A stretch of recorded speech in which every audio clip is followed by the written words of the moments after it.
Hello and welcome back to Murder Analysed. Thank you for joining me again today for another true crime. Now this crime today is a solved crime. Now over the last few days, as you've seen, I've been putting up about some terrible cases involving very young babies and infants and stuff. And this is another case like that. And now this boy was 11 months old. Now his name was Zakari. Now he was thrown into a river by his father. But the difference is with this case is concluded, so it's got, it's a solved case. But in this case, we sort of see why. We can sort of understand why he's did it. Now, this case is going to bring in mental health issues. It's going to bring in paranoid schizophrenic issues, some serious mental health issues. We're going to be talking about the defence of diminished responsibility. We're actually, in this case, also going to be talking about the failings of really what could have stopped this, or could it have been stopped? Could this man have been stopped? Because this man actually did go into an A&E on 6 occasions and beg, actually, to be sectioned. He was already diagnosed with paranoid schizophrenia at the age of 12. So it shows that his mental health was serious. And I'm telling you, in this country, to get a diagnosis of paranoid schizophrenia at the age of 12, his psychosis must have been bad even then. So this is the case of this. It's a really sad case from all angles, this case. But it does highlight why certain people do things, why things like this happen. Tragic case, really, of another young child that has lost his life. It's just, it is tragic. I don't think there's any other word for it. It upsets me to do these cases because, these very young lives have been taken. But they need to be told. This one certainly needs to be told, to highlight these issues. Now, in no way throughout any of this, as I'm talking about people with paranoid schizophrenic or schizophrenia, this should be any reflection on them. Everyone suffers from mental illness in different ways. Some people can tolerate the medication, sometimes that medication helps them, sometimes it doesn't. Most of the time, or a lot of time, schizophrenics, especially people like this man, stopped taking his medication. He'd stopped taking it. And he knew then that more episodes were coming thicker and faster, and his delusions and his, these hallucinations also he was having. So he had a mixture of lots of different things going on. That's why he went to A&E on 6 occasions to try and get help. They dismissed him. Someone that was a paranoid schizophrenic telling you they haven't took their medication for a few months, telling you that how they're feeling, and you're telling them to go away. So there's no way this should reflect on anybody else who suffers from schizophrenia. This is one man's case here. We have many people throughout the world that suffer from schizophrenia, and they don't do this. They don't do this. So this is just about this man's case, and it should have no reflection on anyone else that suffers from mental health. Not at all. Now the child's name was Zac Bennett-Eko. Now he died, he was 11 months old at the age of his death. Now he died when his father, Zac Bennett-Eko, threw him into the river in Radcliffe in Greater Manchester, and that was in September 2019. Now Bennett was found guilty on manslaughter charges on the grounds of diminished responsibility, and we will be going into that in a little bit more because it's really important of why he got manslaughter in this case. And he will remain indefinitely actually in a mental institution because he was deemed, and we will tell as we go through the case and we look at the actual Mental Health Act and how they can detain someone for a very long time in the sections that they've used in this.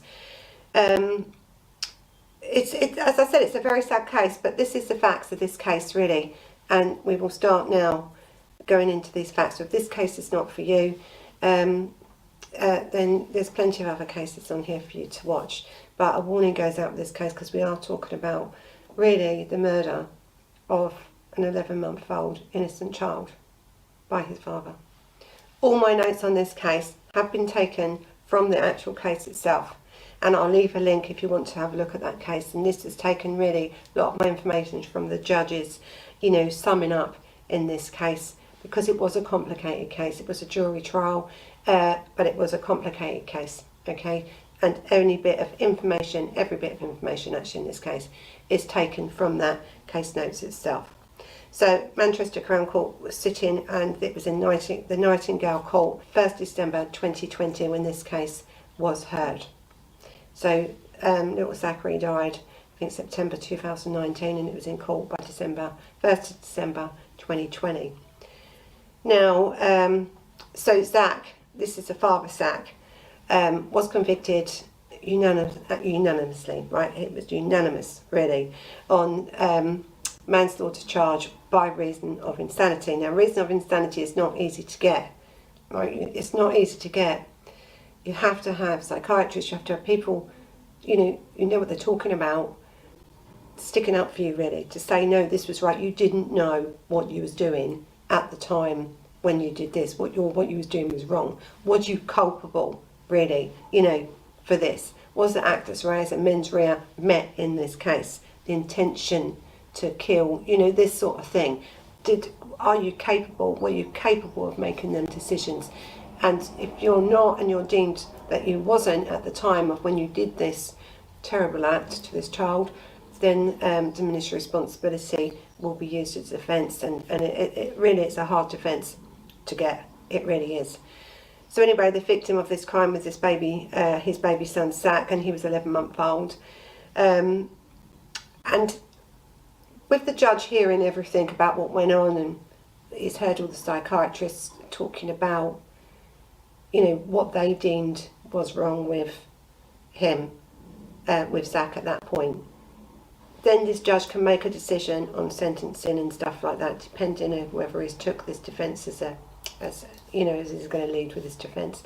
And he did. I don't think the Crown actually put in for the a murder charge. I think it went straight in actually as a manslaughter charge because of his mental health state. Now, this is the judge sort of saying about why this Zac was not in court at the time. So he's got on the time I'm sentencing that he was absent from this court, and this is because he was not well enough to attend. Other than the first day of the he was arraigned, he had not attended the trial at all throughout the whole period of this trial. He was currently held at that point in Ashworth Hospital, and I think that's actually where he remains today, this high security mental hospital.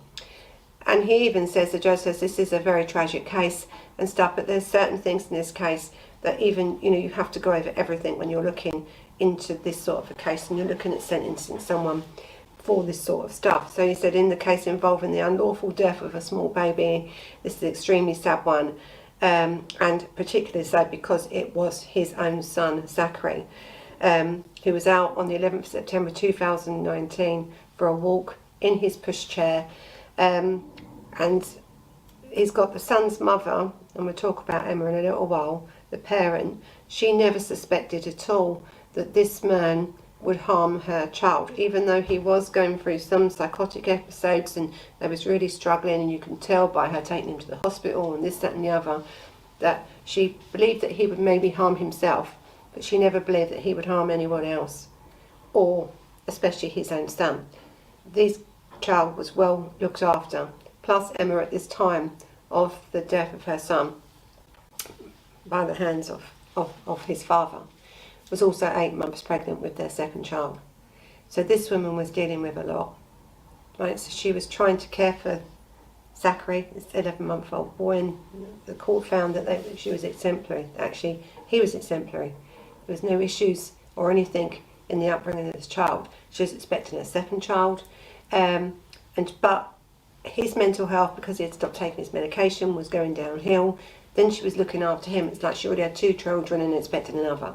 That's how it was sort of dealt with, and they could tell this by the texts from the family, the texts going between, the frustration of this young girl to try and get her partner, who was suffering and had been diagnosed with schizophrenia, some help. You know, they're multiple times turning up to A&E to be turned away, multiple times. This woman, the stress this woman must have been on, we would have been terrible. right? It would have been terrible. But she never believed in any way that her son was in any danger. Never. And, you know, it was really, really sad. So on this day, on the 11th September, he said he's going to take his son out for a walk, and off they went out for a walk, you know, pushed him in his pushchair. And that was the last time she ever seen her son alive. He took little Zakari, down to the river. I think it's Radcliffe, near where they lived. You know, in his pushchair walking along, and it was normal. He was normal. People was around, lots of people were around. It was a nice day, people were around. And then they said he picked up, you know, picked the baby out of the pushchair and was throwing him around and, you know, laughing and joking, as anyone would with their child. Don't forget, people were around. And he stood next to this river, and it had a high fence, this river, so you couldn't just fall in. And he was swinging him around and everything, and all of a sudden, people saw him as he was swinging Zakari. He literally threw him over the 5-foot fence into this fast-flowing river. That was it. That's what he did. People saw it. Now you had a couple of teenagers that set off the alarm straight away, you know, ringing the police, ringing everyone, because, you know, it's really imperative that you're trying to get this child out of this water. Now, one man did jump in the water. He was, you know, a bystander. He'd seen what had gone on. He couldn't believe what he had seen. He jumped in the water and he tried to get Zakari out. And by the time he'd got to Zakari had gone under, and they couldn't find him. I mean, but this man really did try. The father didn't. The father sort of walked off. Zac walked off like it was nothing. Now, I think it was Mr. Russell that, you know, he literally bravely went into this flowing river, because it's a flowing river, and he would come in for and he did try everything to rescue this boy, but it was too late. Now, the police and the emergency services did their best. Also, they got there very, very quickly. They did their best to try and get to this child. They used police helicopters and everything else to try and find this child and rescue this child. But, you know, you're talking about, and we've said this in other cases, you know, when you talk about a child falling into a river anyway, but when you have a child thrown off a bridge into the middle of a flowing river, you know, he's 11 months old. 11 months old, the water's cold, everything is drowned. You know, they've got no chance. They've got no chance. So it's approximately about an hour later, actually, that they found his body further down the stream. The river had took him. I think he died. I think they sort of tried to revive him. He died later in hospital. He died from drowning and again hypothermia. You know, it's for me. You think you have people that don't know this child jumping in, so you can see the mental state of this man. One, for doing this, right? For doing this, chucking this child into the river. He's just playing with him normally, takes him out for a walk, playing with him normally, chucks him in the river, and then he literally walks off to a pub. That's what he does. He goes to a pub. Like nothing's happened. That's it. So you can imagine, can't you? Right? You had this man now just wandering off and going to a pub. Why the police are trying to search and rescue this child. The public are trying to search and rescue this child. Emma, his girlfriend or partner, is at home, not knowing any of this has gone on, and the first she knows is when 2 police officers knock at her door and tell her what happens. Now at 7:30 p.m. that night, the last time that she saw her son at all was when she had to go and identify his body. You know, and as they said, it was a combination of drowning and hypothermia. But this poor woman, who's 8 months pregnant at this time, who has tried everything to help her partner get help for his mental health illness, finds out that he's not allowed to take his son. He's just took the son. You know, because he's never in any way ever done anything that would look like he's going to harm this child in any way. Actually, he's never done anything that's going to look like he's going to harm anybody in any way, apart from himself. So, you know, at 4:20 he goes out with his dad, really, and at 7:30 she's looking at him in the morgue, identifying his body. Her dead child has been murdered by the man that she was desperately trying to help. How this woman must have felt, I can't understand, I can't explain it. I don't think there's any words, is there, that can explain the heartache of this woman. I just don't think there is. This boy was a perfectly healthy 11-month-old child, happy, well looked after, content. Really, the only thing in this family that was causing any issues was his father, Zac's mental health. And no one believed that it would end like this. No one. So as I've said, Zac has now thrown little Zakari into the river, literally, and walked off to the local public house. Now, they've said in there that he was displaying, very strange behaviour. He was. And people did really think, hang on a minute, is this the man that's just thrown his child in the river because of his behaviour? And actually, when someone asked him, he actually told them what he'd done. They rang the police come, and he was straight out with what he'd done. Straight out. Told them what he'd done. Because you're talking about someone that's in a psychotic episode here. We don't understand. I don't even think he understands. Or do the psychiatrists understand why he did that? What was going through his mind? He's never really said exactly what was going through his mind. Now, don't forget, he was a schizophrenic, so he was someone that suffered from paranoia, delusions, and hallucinations. So he had quite a serious form of schizophrenia. So what was it that he was seeing or hearing, or the thoughts that were coming into his head that made him do that to this boy? We don't know. We don't know. I don't really think he knows. He can't explain why. He can't.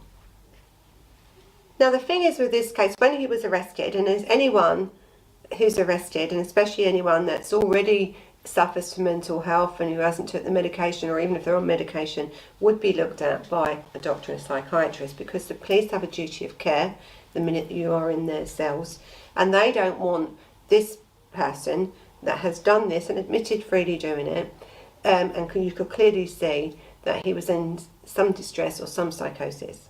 So they wanted to cover themselves and also make sure that this man was protected under the law and from preventing him from harming himself.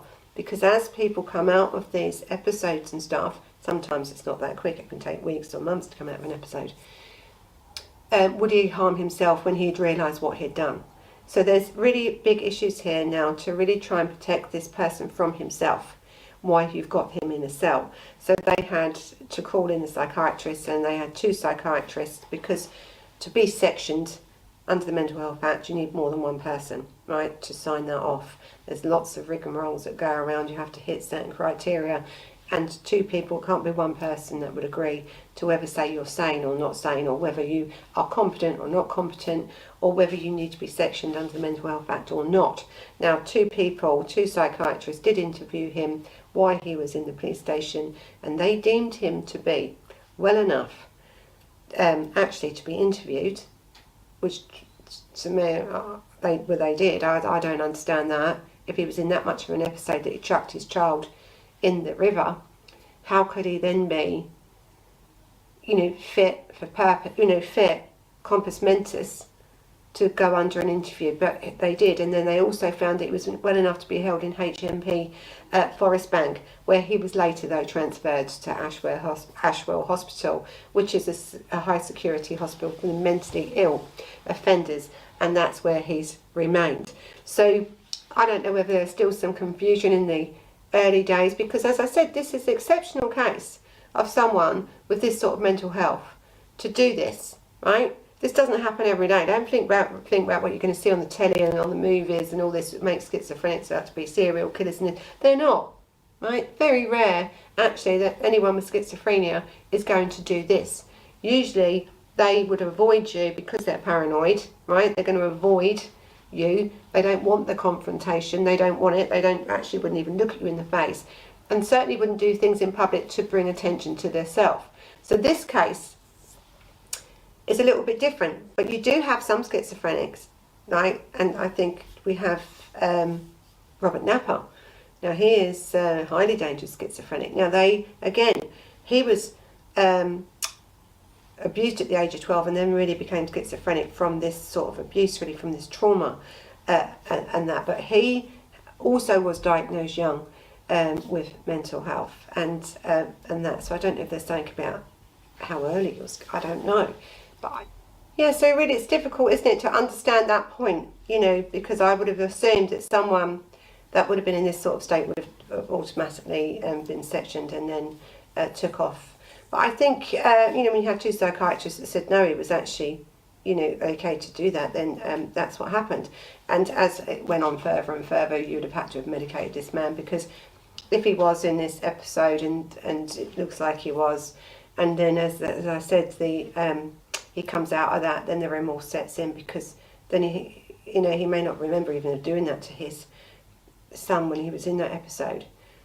But now as you're coming out of that episode and you're given medication and you're now coming back, the realisation of what you've done is hitting you, isn't it? You took a life of your own son.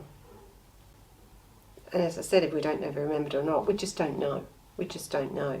But I think the guilt and the remorse set in, and it does say that he had remorse. So anyway, the background and the medical conditions are as follows, really. So he had this mental illness, and it was schizophrenia. It was paranoid schizophrenia. He had had this since a very young age, and as I said this earlier, to be diagnosed with schizophrenia at the age of 12, he would have had some serious issues, you know, in his adolescence. We don't know much about previous stuff of him, but to be diagnosed really at 12 with that, it's you know, he must have been showing real signs. He must have been having quite bad episodes even then, to have been given that label, really, because they don't like to label kids too young because of the stigma that goes with it. And we shouldn't have stigma that goes with any mental health illness, but there is, and that's because the media and, you know, as I've said before, these TV shows and movies and that portray people with this sort of mental health as like serial killers and God knows what else, and that's very untrue. So really, for this boy to be diagnosed at that age with paranoid schizophrenic, there must have been very serious issues in his life with him. You know, there must have been clear signs, because that's a diagnosis that they don't really want to give you. They don't really want to give you, especially at this age. No psychiatrist would want to give you this diagnosis at this age. So that by the time he was 22, and he was 22 when he committed this crime, it says he had minor convictions when he was about a juvenile, you know, 1 or 2. So he really, you know, when you're talking about someone who was diagnosed with schizophrenia at 12 and he's only got minor convictions, you know, that even that, you know, maybe he was maybe he was well medicated at the age of 12, but usually that sort of comes with it. There's usually drug offences, usually other stuff that come with it, because they try and self-medicate and this, that and the other. So I don't know what his convictions were, it doesn't say, but it was juvenile convictions anyway, and they were not really relevant to this offence. So he'd done nothing, there was no serious harm offences at all in his past. Not at all. And he was 22 at the time when he'd done this. Now, when he was 15, he was sectioned under the Mental Health Act and admitted to a secure adolescent unit, health institution unit. So he was sectioned at 15. That's very young, actually, to be sectioned. So as I said, he had clear signs of a lot happening in his adolescence. Now, he was discharged in 2016.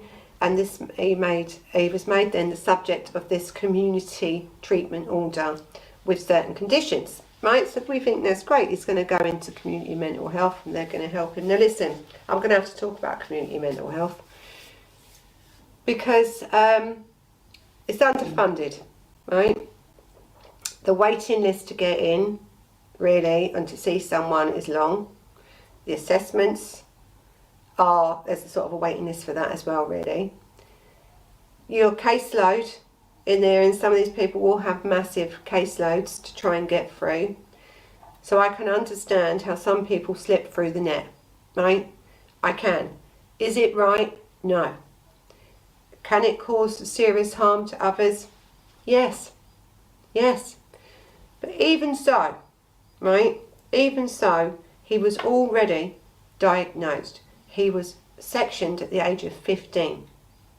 So his, you know, he was, they were saying he's a danger. Now, when you are sectioned, you're either a danger to yourself or to others. This was how you get sectioned under the Mental Health Act. It's not easy to be sectioned. We can tell that because he tried 6 more times going into A&E to try and get sectioned. But they said no. We'll go into that in a minute. So again, on this discharge in 2016, he killed this boy in 2019. So, discharge 2016, the order was made for a 12-month period that came to an end in 2017. And he was discharged from the community mental health team and put under the GP. Now, I don't know, you know, so, you listen, you have to fight, right, to get this. He was probably doing well, or coming across as doing well. As I said, their books would have been filled up, and they're trying to get rid of you and send you to your local GP. Now, I've got nothing against local GPs, right, and they may have a mental health nurse that also works in that surgery with them. They're very, very good. But we all know, don't we, what GP's like now, today. If you rang up for a GP appointment here, you could wait 2 or 3 weeks. Someone with schizophrenia can't wait 2 or 3 weeks. The pressure of ringing up, got to ring up before 8:30 in the morning, hold on the line for 40 minutes, see if you can get an appointment, and they go, no, sorry, there's no appointments. That, for someone with any mental health, especially schizophrenia, is enough to make them people not go, not try. They wouldn't be able to handle that. That's too much for them to handle. There's no way that anybody with such a serious mental health illness as schizophrenia should be passed over to a GP because mental health is underfunded by this government, right? That's really, it shouldn't be. And this then was the downfall here. This is when everything started falling apart. And you can't blame the GPs, you can't.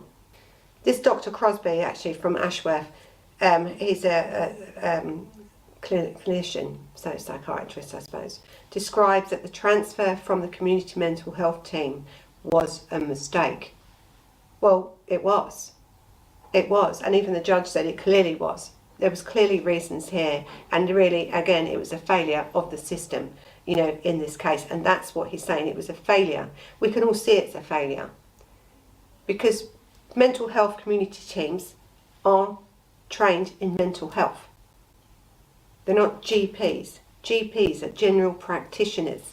You may have one mental health nurse if you're lucky, or one mental health care assistant working in a GP. You wouldn't be able to handle someone like this.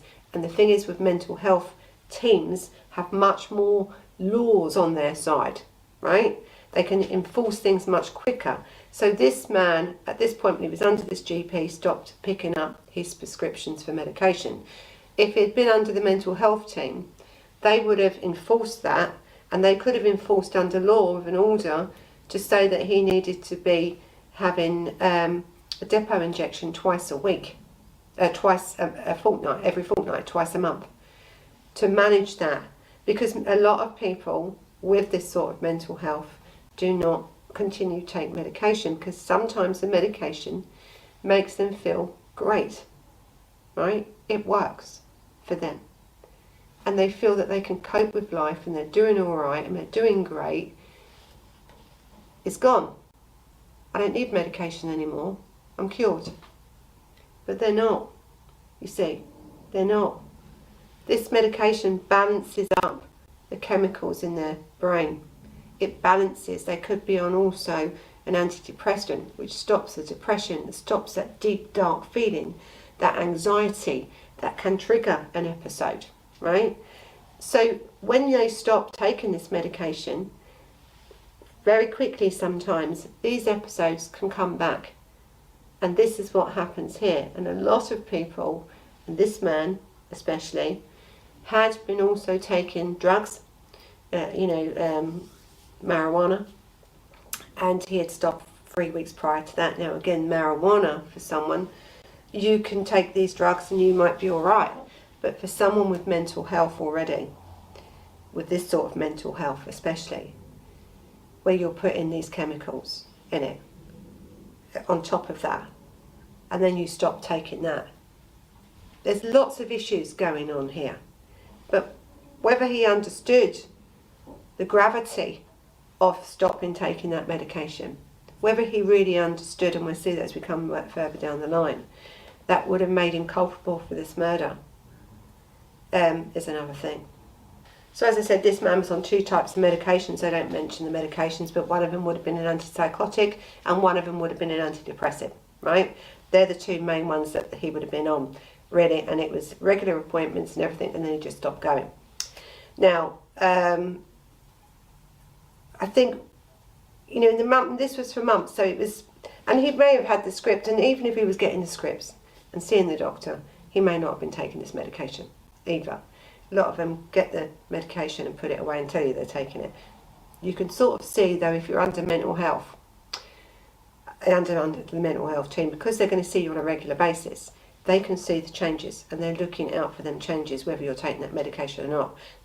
Plus you have regular blood tests, because a lot of these blood tests they need to check your body, because a lot of these antipsychotics are not great for your body, so they need to check your levels and stuff, but they're not checking to see if you took your medication. They're not doing that. They don't do that. They're checking with the blood test to make sure that everything else in your body is okay, and any side effects or anything that the medication may cause, is not damaging your body. So this is, I think, why this case really had gone, or this man in this case had lost it to such an extent. But there's millions and millions of people, with schizophrenia who stop their medication and may have bits of episodes, and you can, stop going out, very paranoid. But not many do this at all. By August 2019, this man had totally relapsed. It was going downhill. This is where all these text messages were coming from the family trying to get him help. This is where the people were trying to take him to A&E to try and get him help, to get him sectioned. He had gone to A&E 6 times in total. They said in A&E, and this was A&E at the North Manchester General Hospital, he had gone there no fewer than 4 times in a couple of weeks leading up to this offence, right? And 6 times in total over that time. He was extremely ill and becoming more ill all the time. And it's got, however, he rapidly deteriorated his mental state when undetected on each occasion at A&E. Now, you have teams of mental health workers at A&E, right? You might have 1 or 2 on call. Weekends, probably not, right? Probably not. But they would have assessed him. Now, their assessment come back and they said it was non-emergency or no emergency, because they tick the box, and no urgency for this man's care, even though he was begging them to section him. They just referred him back to the GP. They passed the buck. Now, this was August 2019. A man that's been begging and begging and begging on 6 occasions. You had his partner there with him, their family. This man already had the diagnosis. He's telling them I haven't took medication. He's telling them I'm having psychotic instances. He's telling them how he's feeling. I'd like to have seen them notes, really. He's telling them. Referred him back to GP. No urgency, no non-urgent, non-emergency. Shocking, really, isn't it? So they knew, didn't they, that he had a child and he had another child on the way. They knew that because she was present there with him. This supportive partner was there with him. And this is another reason why they pass the buck, you see. If they think that family members and other people are going to look after them, they just pass it on. But they didn't even refer him back to mental health, community mental health. They didn't bring the mental health emergency team out to his property to see him, even though he was telling you about this and he said he wanted to be sectioned, he needed to be sectioned. You see, someone with mental health knows more about mental health than they do. They know their body, they know how they're feeling, what they're capable of, really, until they get to that point where it switches over, where they are no longer in reality, right? It's gone, because the episode now is full blown, they're in it. These people didn't listen. They didn't listen, they didn't want to listen. They didn't give a shit about this woman, 8 months pregnant, struggling with this man with serious mental health, who's begging to be sectioned. They didn't send out any teams to her address at all. It's just a quick referral. How long do you think a referral takes from a mental health professional at a hospital to get to your doctors before that doctor can give you an appointment? About 6 weeks. This child was dead within that time. The child was dead. So this is why this case is so important to highlight, because this case is about mental health, but it's also about failures, isn't it? Failures of our system. Failures from everyone, really, in this case, to where a young child, 11-month-old child, was thrown into a river and died. It's absolutely terrible. Absolutely terrible. So listen, when we're looking at sentencing and we're looking at stuff like diminished responsibility as a defence, you have to look about aggravating factors and stuff like this. Now, Zac was a vulnerable young child. He was 11 months old, so that was an aggravating factor. But I think what they said about him is because he tried to get help and couldn't get help, because you're fighting a system that doesn't want to help you. She tried to get help. Right, everyone around them tried to get help, but the services that they're there meant to be helping him in place, and you can exempt the doctor from that. It's got nothing to do with the GP, right? Because the GP shouldn't be involved in this sort of a case anyway, right? They shouldn't. They shouldn't be involved when it comes to managing someone with severe mental health. That's the job of the mental health team, mental health services. That's their job. Their job. They can't keep passing the buck, and the judge even said this. You can't do it. You can't keep doing it, really. So even though there were aggravating factors, he tried everything, this man, to get help to stop this happening, right? But even so, you know, he still did it, and now this man's got to live with that as well. The mother has to live with losing a child, and he has to live with killing that child. Whether you're under the influence of this episode, when you come out of all this, the guilt's there, and he does feel guilty, and he does feel remorse. And listen, this man's never ever going to get out of prison. So really the judge and the jury and everyone else did accept the defence of diminished responsibility. I don't think there was any choice in this matter, right? They said about, and there is issues with someone that stops taking medication when you know you've got a severe illness like schizophrenia and you stop taking medication, is that you can still be held liable, right? Because that can be an aggravating factor as well. But what they've said was, in this, is that he really didn't understand the consequences, that he was never really told, because he was never really under the mental health service for that long, who just passed the buck. You see a doctor's looking at you there, he's giving you a prescription, thank you very much, see you in a couple of weeks, right? No one's telling you how important, or emphasising to you how important it is to continue to take this medication, and why. They may say it once, right? Or twice maybe, but they're not going to continue to say it unless they feel that you are deteriorating in some way. But this man was no longer turning up to the doctor's appointments, was he? He was no longer under mental health. So he wasn't, that factor of him knowing by not taking that medication could have caused him to do something so serious as this, right? He didn't understand. Plus it was turned out that his IQ was very, very low. It was on I think it was 54 actually. So whether he had that understanding, now so people with schizophrenia, right, don't always have low IQs and stuff. but their faults are taken up by lots of other stuff. Now, this boy was diagnosed at 12 years old with schizophrenia, so that means his faults in his mind were overpowering him to have these episodes and to be sectioned at the age of 15.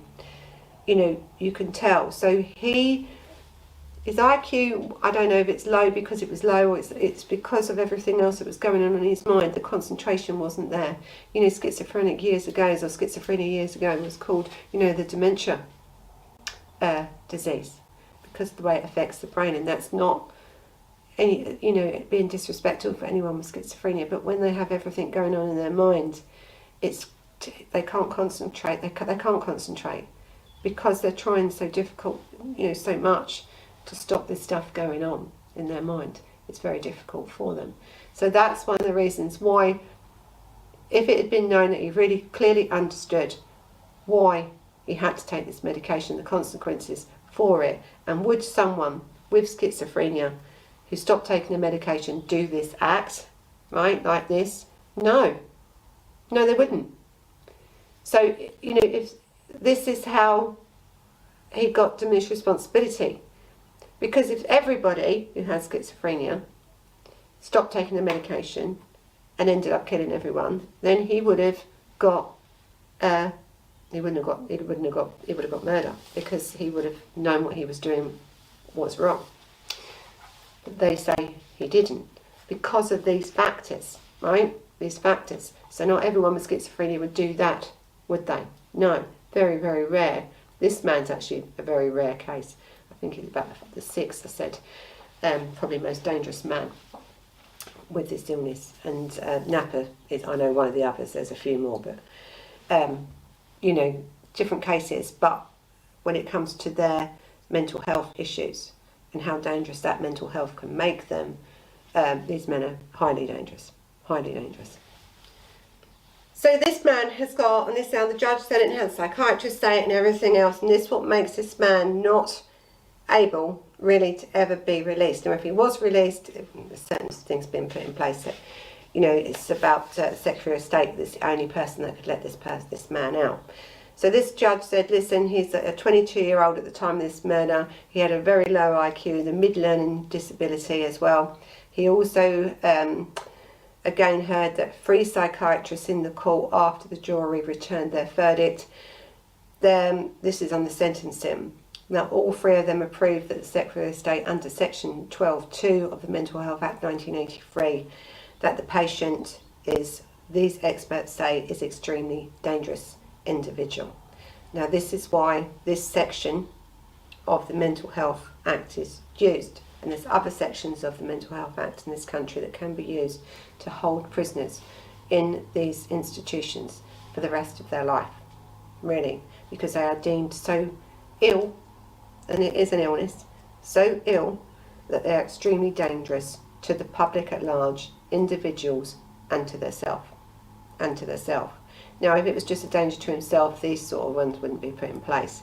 But it's because he's in danger, or he could be in a danger, or probably is a danger without a doubt, to individuals and to the public at large. And so now the full force of the law and in the statute of Mental Health Act 1983 comes into force in this case.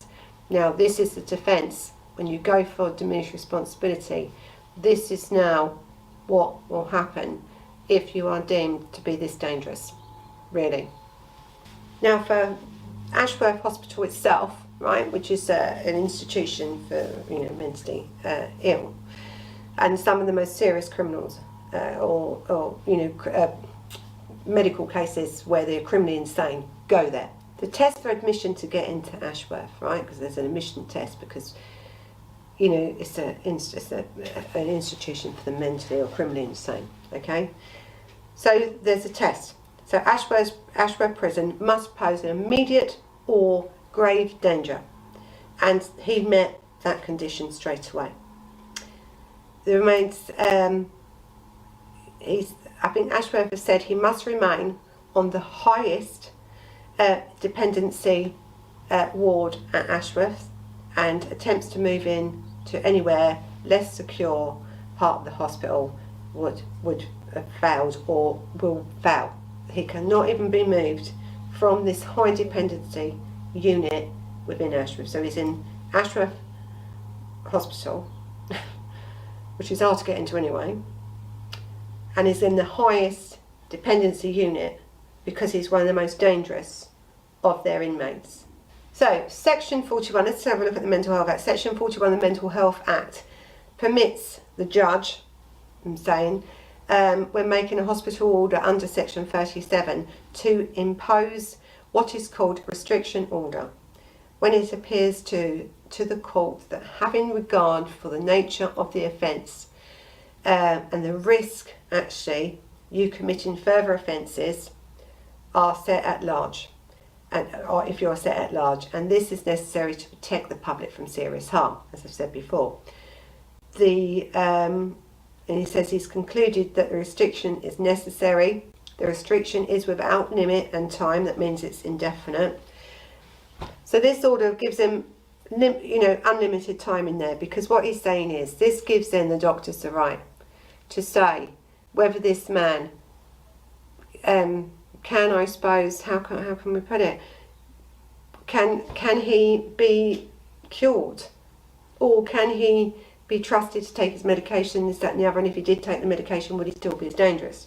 They're saying, well, the psychiatrists are saying no, that he should be held in there, continuously and not be released. And so this section under that, and this order, right, under this section, restricts him getting out, but also restricts anyone, even clinicians or doctors or anyone else, psychiatrists, giving him the right to be moved out. So by making the order under section 37 and 41 of the Mental Health Act, the question for whether he will ever be released is a matter for the Secretary of State.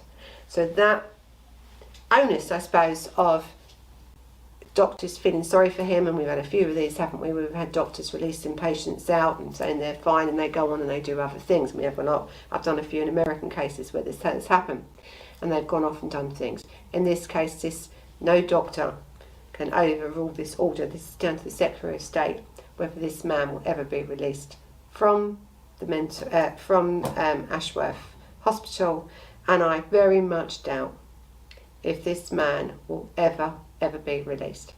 Ever. I can't see it ever happening. The man is way too dangerous, because and I think I have to keep reiterating this fact that people with schizophrenia are not dangerous, right? Because if they were, these hospitals, they'd all be under these orders, wouldn't they? This is about individual cases. Very rare. This is extremely rare that someone with this sort of mental health, or any sort of mental health, does this, really. Listen, it does happen, right? In episodes it does happen, but it's very rare. Very rare. So as I said, this is this case about this Zac, who threw this 11-month-old child into a flowing river when he was in a psychotic state, because he didn't take his medication, but mainly because he didn't get any help from anyone, even though he begged for it. He begged for it, and this child would have been fine if he'd just got the help he needed. So listen, thank you for watching. You know what to do, hit the thumbs up and all this thing. I should have said that at the beginning, really. But listen, I hope you found this case interesting. And until next time, bye bye.